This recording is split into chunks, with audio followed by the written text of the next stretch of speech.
자, 물류 모듈입니다. 물류 모듈에 관한 설명으로 옳지 않는 거라고 돼 있어요. 물류 모듈. 물류 모듈이라는 것은 여기다가 하나 최소 기준이고 이건 특징이고, 물류 모듈, 물류 모듈이란 물류의 합리화 및 표준화를 위하여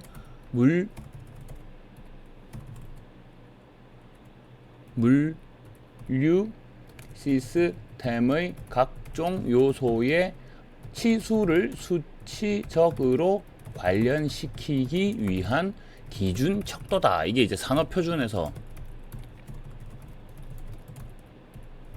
용어에서 정의하고 있는 정의입니다. 치수를 맞춘다라는 거예요.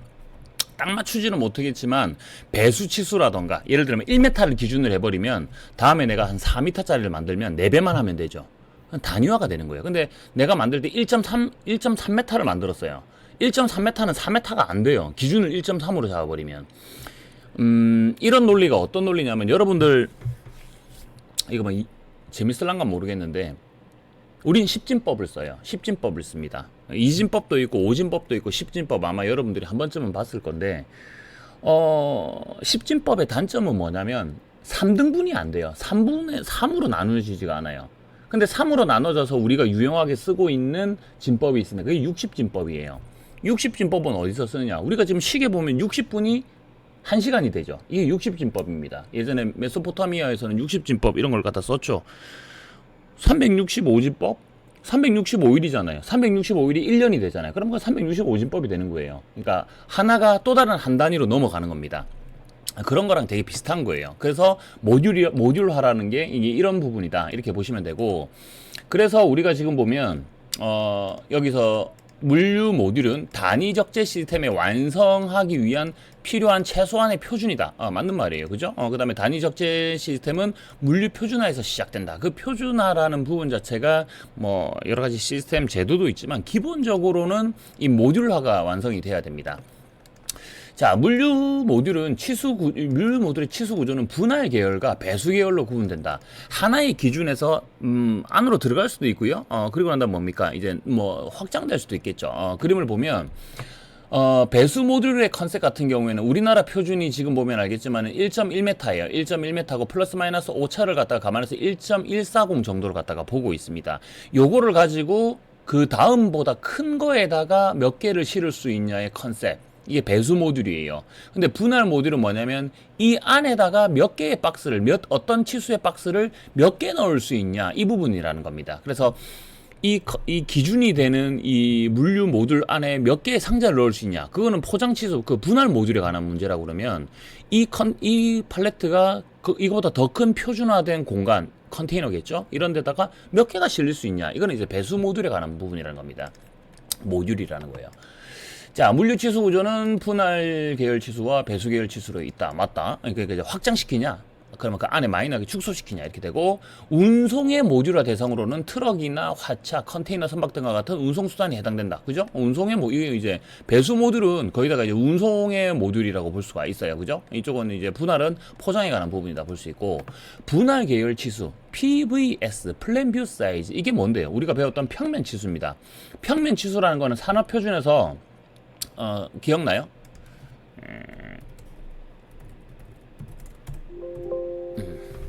이 부분을 평면 치수라고 할 수 있죠. 다시 우리는 모듈로 내려갈 겁니다.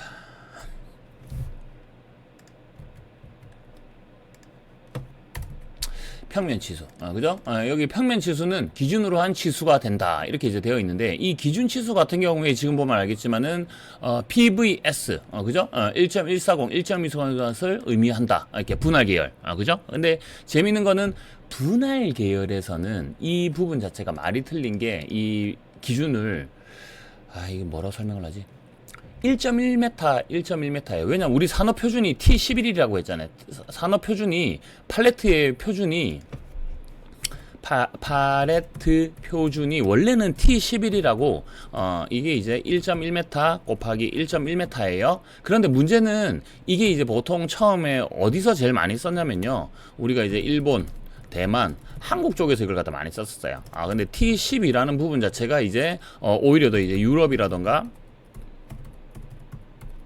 유럽, 그 다음에 이제 중국 등 세계적으로 많이 써요. 그러다 보니까 우리나라도 이걸 하나를 표준화로 잡은 겁니다. 자, 그런데 이제 원래 기본은 우리가 이걸 가지고 많이 얘기를 해요. 자, 그런데 이제 이 부분이 1.1m 곱하기 1.1m라는 거예요. 이게 이제 기본값이에요. 누를 값이에요. 기본값인데 재밌는 거는 이 기본값 자체가 포장치수 분할로 들어갈 때는 이게 기본값이 되지만 배수치수 이제 그 다음 확장을 할 때는 1.1에서 40 정도로 갖다가 오차를 갖다가 둬버립니다. 이유는 뭘까요? 이유는 뭐냐면 화물을 여러분들 예를 들어서 이걸 뭐라 이렇게 설명하면 되겠죠. PPT 이게 뭔 말이냐면 납득이 갈 거예요. 어떤 컨셉이냐면 이게 화물 자동차 뒤에 트럭 공간이에요. 트럭에다 실을 겁니다. 어디까지 우리가 이걸 볼 수 있냐면 이렇게까지 본다라는 거예요. 이게 화물차가 실제로 이렇게 생겼죠. 뒤에 공간이 이렇게 생겼다 그러면 컨테이너가 예를 들어서 여기서 이렇게 되어 있습니다. 그런데 재밌는 거는 한치의 오차도 없이 이거는 지금 한치의 오차가 있는 상황이고 한치의 오차도 없이 내가 이거를 미치작하고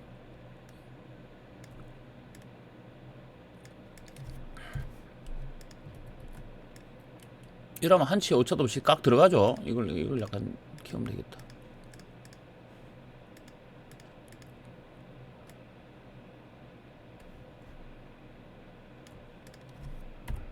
이렇게 돼버리면 한치의 오차도 없이 얘가 지금 꽉 찼죠. 꽉 찼죠. 두 개가 꽉 찼어요.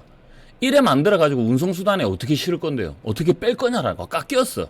그렇기 때문에 우리는 40mm 정도로 갖다가 플러스 마이너스 둬야 돼요. 왜? 그래야 물건이 실릴 거 아니에요. 그죠? 이해갑니까? 이게 이제 배수치수에서의 딜레마인 거예요. 반대로 우리가 분할 모듈 이제 포장치수에서는 이 안에다가 박스를 넣는 거예요. 그러니까 이제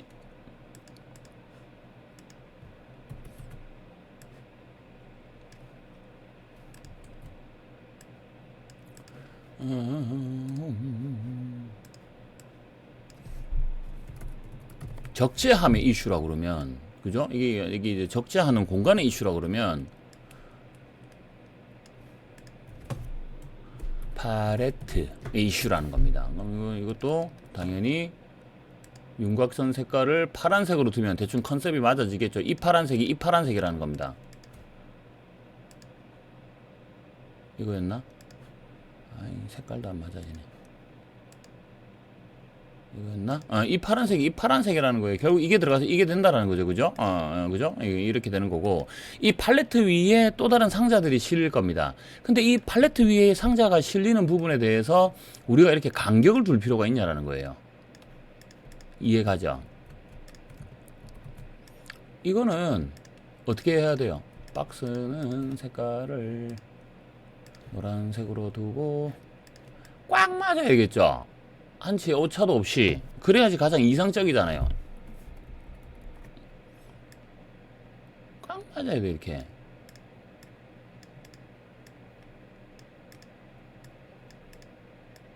이렇게 돼야지 이상적인 거지. 이게 아니라는 겁니다. 그죠? 그렇기 때문에 우리가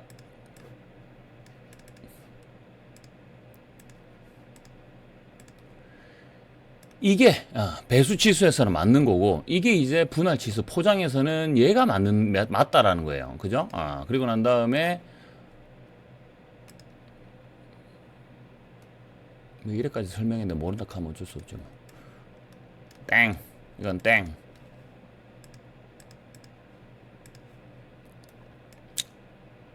나도 빨리 대면하고 싶다. 그죠? 여러분들도 그렇죠?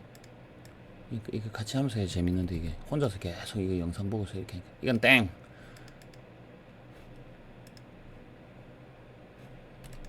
도형 효과를 줄 수 있나?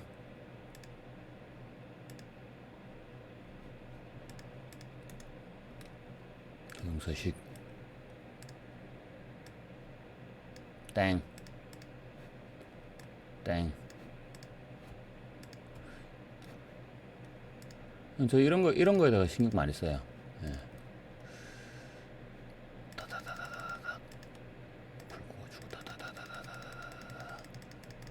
투명도 이 정도 주고 이렇게 해야지 약간 비슷하죠. 20 줘볼까? 됐네.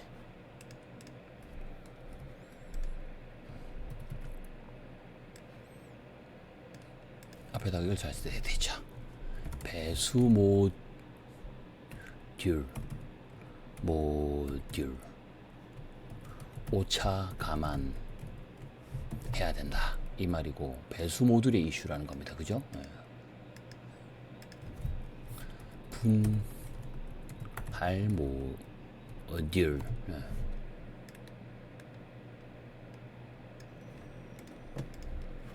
이 이상 어떻게?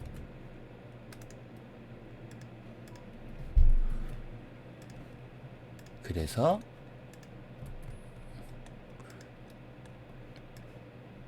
이렇게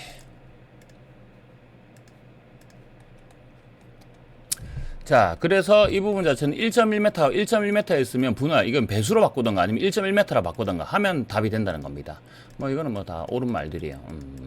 좋은 말들. 분할, 불물류 모듈. 우리가 뭐 용어에 관한 문제죠.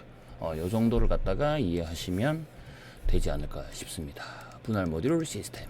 그죠? 분할 모듈 같은 경우는 1.1. 요게 이제 P 여기 보면 평면 치수가 된다라는 거예요. 그죠? 이 기준이 되는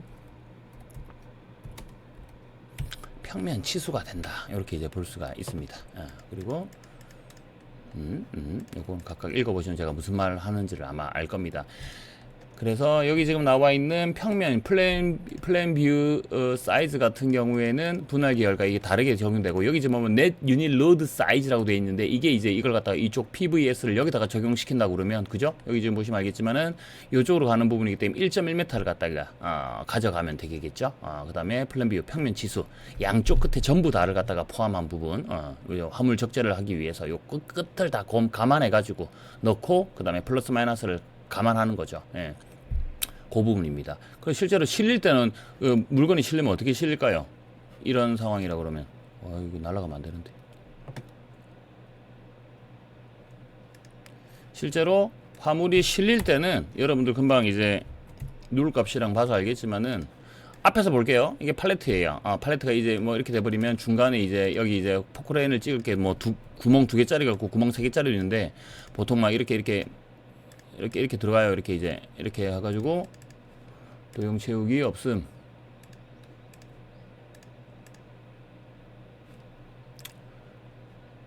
이렇게 이제 들어간다는 거죠. 들어가면 자, 이게 실제로 이제 1.1m 그러면 실제로 물건은 약간 40cm가 나가가지고 이렇게 실리고, 그 다음에 이 위에 물건은 어떻게 실리느냐? 이렇게 실릴 것 같지만 이렇게 실린다는 거예요. 뭔 말인지 알겠죠? 이렇게 실린다. 이게 이제 팔레트가 물건을 갖다가 실은 모습이다. 이렇게 이제 볼 수가 있죠.